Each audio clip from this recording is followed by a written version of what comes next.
यह वीडियो वैज्ञानिक विचारों, दार्शनिक व्याख्याओं और विभिन्न धार्मिक ग्रंथों के संदर्भों का उपयोग करके सिमुलेशन सिद्धांत की पड़ताल करता है। इसकी सामग्री विशुद्ध रूप से शिक्षा, कहानी सुनाने और विचार उत्तेजना के लिए है। यह दावा नहीं करता कि कोई भी व्याख्या अक्षरशः सत्य है, न ही इसका उद्देश्य किसी धर्म, विश्वास प्रणाली या वैज्ञानिक दृष्टिकोण को चुनौती देना या कमतर आंकना है। सभी धार्मिक संदर्भों का उपयोग अवधारणाओं को समझाने के लिए रूपकों के रूप में सम्मानपूर्वक किया गया है। दर्शकों को स्वतंत्र रूप से सोचने और विचारों की अपनी तरह से व्याख्या करने के लिए प्रोत्साहित किया जाता है।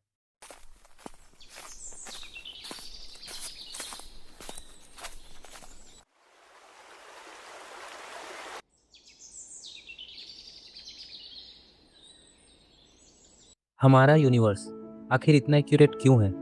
सन से अर्थ का डिस्टेंस ठीक उतना ही है जितना होना चाहिए लाइफ के लिए। अगर ये डिस्टेंस थोड़ा भी कम होता तो हमारा यह नीला अर्थ कुछ ऐसा दिखता। सन से आने वाली खतरनाक कॉस्मिक किरणों से बचने के लिए हमारे पास अर्थ का मैग्नेटिक फील्ड है। और इतना ही नहीं, ऑक्सीजन गैस जो हमारे एटमॉस्फेयर में सफिशिएंटली अवेलेबल है, और तो और हमारे बॉडी का हर एक पार्ट किसी न किसी पर्टिकुलर रीजन से बनाया गया है, चाहे वो हमारे कान का ये छोटा सा पार्ट हो या हमारे उंगलियों पे नाखून। ये सब बिल्कुल वैसा ही है जैसे इंस्टाग्राम का हर एक कोड डिफाइन होता है हमारे फीड, मैसेजिंग और सर्च के लिए। तो क्या हमारा यूनिवर्स भी एक प्रोग्राम है? और भगवान ब्रह्मा, इसके creator? We create simulations of worlds. We have Simulations with millions of people playing simultaneously, and it's getting better every year. And soon digging. It's like the Truman Show. Yeah. What if the universe is an almost simulation? That's possible. video games with characters that are inside the video game. Right. Imagine a day where you can simulate a world so perfectly. Maybe that's why we can't travel faster than the speed of light.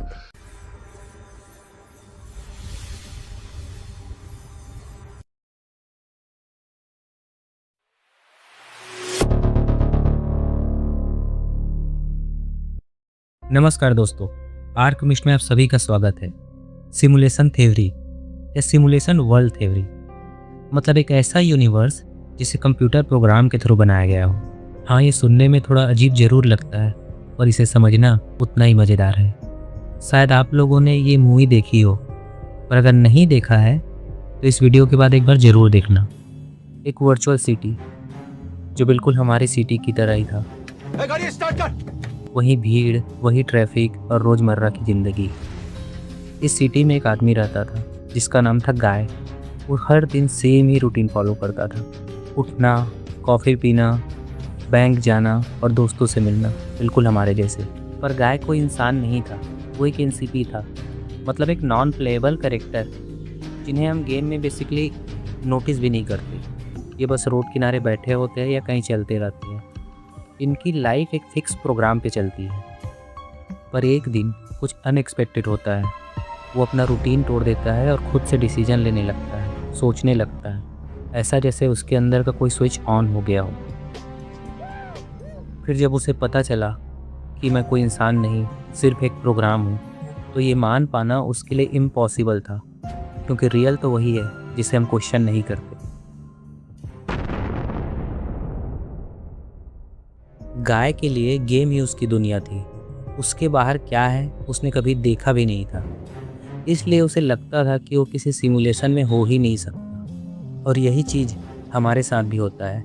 हम अपनी दुनिया को इतना natural और इतने daily routine में देखते हैं कि हमारे लिए ये मान पाना कि हमारी दुनिया एक सिमुलेशन है या किसी कोडेड रियलिटी का हिस्सा इम्पॉसिबल लगता है। और ये सिर्फ एक आइडिया नहीं है, बल्कि बहुत सारे साइंटिस्टों ने इस पर बात की हुई है। कॉनराड ज़्यूस वो पहले इंसान थे जिन्होंने 1967 में सिमुलेशन थ्योरी पे बात की थी। वो अपने बुक रिचेंडर में लिखते हैं कि हमारा ये जो यूनिवर्स है वो एक कंटिन्यूअस रियलिटी नहीं, बल्कि एक डिजिटल रियलिटी है। मतलब हमारा ये स्मूथ देखने वाला स्पेस एक्चुअल में पिक्सल हो सकता है, जो छोटे छोटे पार्ट से मिलके बना है। यहाँ तक कि वो अपने बुक में ये दावा करते हैं कि स्पेस टाइम एक इंफॉर्मेशन ग्रिड जैसा बिहेव करता है। और ये सब बिल्कुल वैसा ही है जैसे मॉडर्न वीडियो गेम्स में हर एक ऑब्जेक्ट अलग अलग बीट्स पे कोडेड होता है। जॉन ए व्हीलर जो आइंस्टाइन के एक स्टूडेंट थे, इन्होंने एक और धमाका किया 1989 में। इनका कहना था कि हर एक चीज़ इंफॉर्मेशन है, हर पार्टिकल, हर फोर्स, रियलिटी का हर एक टुकड़ा इंफॉर्मेशन से बना है। और सबसे हैरानी की बात, उनका कहना था यूनिवर्स तभी रियल बनता है जब कोई उसे ऑब्जर्व करता है। ये ठीक क्वांटम मैकेनिक्स के एक्सपेरिमेंट जैसा है, जहाँ इलेक्ट्रॉन तभी दिखता है जब हम उसे ऑब्जर्व करते हैं या उसे देखने की कोशिश करते हैं। जैसे हमारे मॉडर्न गेम में होता है, एक पर्टिकुलर एरिया या फ्रेम जो हम देख रहे होते हैं स्क्रीन पे, बस वही एग्जिस्ट करता है, बाकी सारे फ्रेम प्रोसेसिंग में होते हैं। 2003 में आए निक बॉस्ट्रॉम, जो एक फिलोसोफर थे। बिलीव मी, इनका आर्ग्यूमेंट इतना पावरफुल था कि हार्वर्ड्स, MIT और एलन मस्क जैसे लोग भी इस पे डिस्कस करने लग गए। इनका मानना था कि जो हमारे फ्यूचर सिविलाइजेशंस होंगे वो टेक्नोलॉजी में इतने एडवांस होंगे कि वो हमारा भी सिमुलेशन बना सकते हैं। मतलब जैसे हम आज मेमोरी के लिए वीडियोस बनाते हैं, फ्यूचर में लोग सिमुलेशंस बनाएं। अगर एक रियल यूनिवर्स हो और 1000 सिमुलेटेड यूनिवर्स, तो 99% चांस है कि हम किसी सिमुलेशन में हैं। बट अब सवाल ये है कि आखिर इन्हें क्यों लगता है कि हम किसी सिमुलेशन में हैं।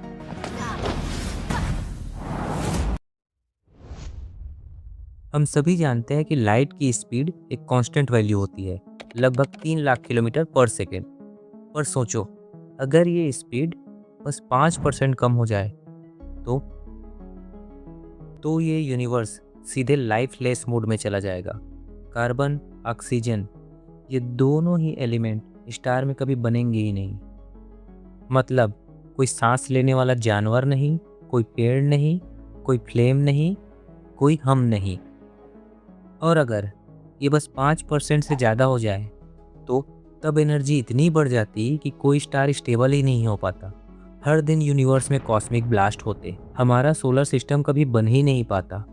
अर्थ जैसी दुनिया का तो ख्याल ही छोड़ दो। और इसका मतलब ये हुआ कि हमारे यूनिवर्स की स्टेबिलिटी एक शार्प ट्यूनिंग पे चल रही है। ग्रेविटी हो या लाइट का स्पीड, ये सभी एक परफेक्ट वैल्यू पे सेट है। इनकी वैल्यू थोड़ी सी भी इधर उधर हुई, मतलब हमारा काम खत्म। अब इंटरेस्टिंग बात सुनो, रियल सिमुलेशन गेम में भी डेवलपर कुछ वैल्यू को ऐसे ही फिक्स कर देता है ताकि गेम में स्टेबिलिटी बनी रहे और गेम ब्रेक ना हो। बिल्कुल यही वाइब हमारा यूनिवर्स भी देता है, जैसे किसी ने इसको केयरफुली ट्यून करके स्टेबल मोड पे सेट कर दिया है। और यही बात साइंटिस्टों को हैरान करती है। जैसे एक गेम का फ्रेम होता है, वैसे ही हमारे यूनिवर्स का भी फ्रेम होता है, प्लांग टाइम। और जैसे ही एक गेम का पिक्सल होता है, वैसे ही हमारे यूनिवर्स का भी पिक्सल होता है, प्लांग लेंथ। वैल्यूज आप देख सकते हो, हमारे यूनिवर्स का सबसे स्मॉलेस्ट मेजरेबल टाइम और मेजरेबल लेंथ। मतलब पिक्चर क्लियर है, या तो हमारा यूनिवर्स एक्सीडेंटली इतना परफेक्ट है, या तो किसी ने इन वैल्यूज़ को परफेक्टली सेट किया है। अब अगर इन सिमिलैरिटीज़ और साइंस के कुछ फैक्ट्स की माने तो लगता है हमारा यूनिवर्स एक सिमुलेशन जैसा ही बिहेव करता है। और अगर हमारा यूनिवर्स सच में एक सिमुलेशन हुआ तो इसको रन करने वाला जरूर कोई इंटेलिजेंट फोर्स होगा। सवाल ये नहीं कि वो कौन है, सवाल ये है कि उस शक्ति को हम अब तक कैसे जानते आए हैं। हमारे पुराने ग्रंथों में गॉड को क्रिएटर, नियम बनाने वाला, माया के रचयिता के रूप में डिस्क्राइब किया गया है। अध्याय 7 श्लोक नंबर 14 में भगवान श्री कृष्ण कहते हैं, जो तुम देख रहे हो वो मेरी एक माया है, 3 गुणों से बनी हुई एक व्यवस्था। इसे समझना कठिन है, पर जो मुझे पा ले वो इससे पार हो जाएगा। भगवान श्री कृष्ण कहते हैं ये दुनिया मैंने बनाई है, और यहाँ हम माया को एक इंटरफेस या रेंडर की तरह देख सकते हैं, जो एक ऑब्जर्व रियलिटी है, ट्यून रियलिटी नहीं। जैसे हम जानते हैं क्वांटम मैकेनिक्स में भी ऑब्जर्वेशन रियलिटी बन जाती है, ऐसे ही हमें कुरान में भी देखने को मिलता है। 25 सूरा अल फुरकान के आयत 2 में लिखा है, अल्लाह ने हर एक चीज़ को बनाया और चीज़ों की माप, सीमा और नियम तय किए। अल्लाह ने हर एक चीज़ को बनाया विद प्रिसाइज मेजरमेंट।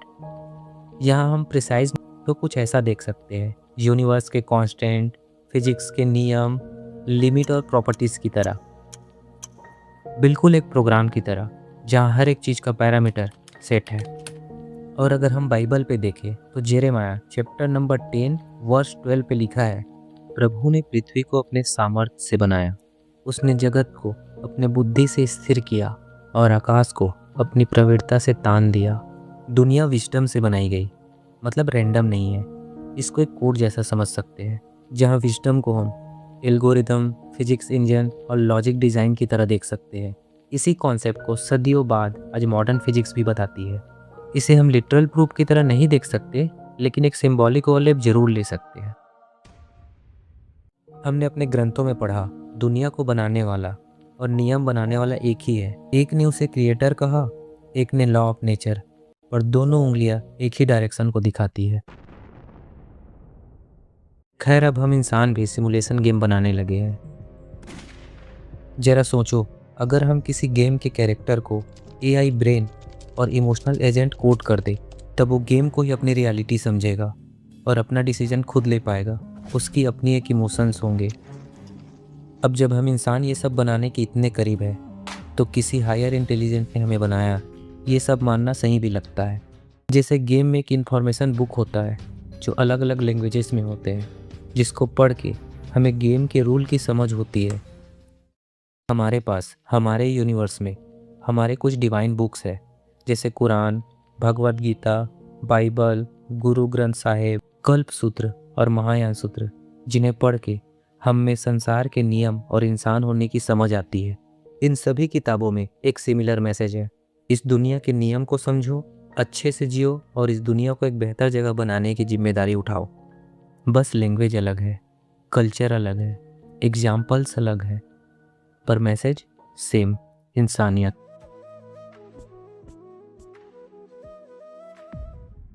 हर युग में कभी कृष्ण के रूप में, कभी कबीर के शब्दों में, कभी नबी के पैगामों में, तो कभी मैसेंजर और गुरुस के उपदेशों में आते रहे हमें सिखाने। जैसे किसी कंप्यूटर गेम में कभी कभी ग्लिच आ जाता है, जैसे कोई कैरेक्टर फ्रीज हो जाए, कोई टेक्सचर लोड ना हो या कोई चीज़ें अधूरी दिखे। वैसे ही कुछ चीज़ें हमारे यूनिवर्स में भी मिलता है, जिनका एक्सप्लेनेशन परफेक्ट साइंस के पास भी नहीं होता। कुछ बच्चे बिना किसी रीज़न जन्म से ही हैंडीकैप होते हैं और किसी का कोई बॉडी पार्ट डेवलप नहीं होता। हम इन्हें मेडिकल कंडीशन कहते हैं और वही सही भी है। पर अगर हम इस यूनिवर्स को सिमुलेशन के एक मेटाफॉर की तरह देखें, तो ये वैसा ही लगता है जैसे कोई लाइन ऑफ कोड सही से लोड ना हुआ हो, जैसे प्रोग्राम में कोई अनएक्सपेक्टेड एरर आ गया हो। और तो और प्रोग्राम लाइक सिचुएशन हमें अपने डिसीजन में भी देखने को मिलता है, जैसे हमारा भाग्य पहले से ही लिखा हो। प्रकृतेः क्रियमाणानि गुणैः कर्माणि सर्वशः अहंकार विमूढ़ात्मा कर्ताहमिति मन्यते। तो अगर हमारा ग्रंथ एक इंस्ट्रक्शन मैनुअल की तरह हो और रूल एक कॉस्मिक कोड की तरह, तो क्या हमारा यूनिवर्स एक सिमुलेशन है?